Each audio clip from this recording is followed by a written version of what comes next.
Babiyahe tayo papuntang Oman. Dapat 5:30 nakalis na tayo pero medyo na-delay tayo ng 18 minutes. 5:48, dapat 5:30 nakalis na tayo dito. From our meeting place in Sharjah, papunta tayo sa Nawa, UAE at para makapunta doon, dadaan tayo sa teritoryo ng Oman. Kaya lumarga na nga kami. Babiyahe nga pala tayo ng 1 oras at 14 minutes para makarating sa Nawa, UAE. Ang tatlong rider from Tambucho today, ang presidente namin si Ray, si Stephen, at syempre ang inyong lingkod. May kasama nga pala tayong nakakotse dahil dito ilalagay yung pagkain natin. Yan na si RJ and designated cameraman natin for today.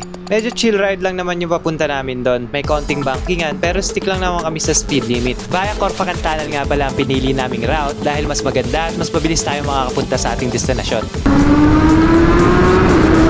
Sa sobrang chill ng ride namin, di na namin namalayan na nasa Oman na pala kami. Napansin na lang namin na numinipis na yung daan at kumakapal na yung puno sa paligid. Kung interesado ka nga pala mapanood ng full version ng vlog na to, please feel free to visit my YouTube channel. Pagkadating namin, agad-agad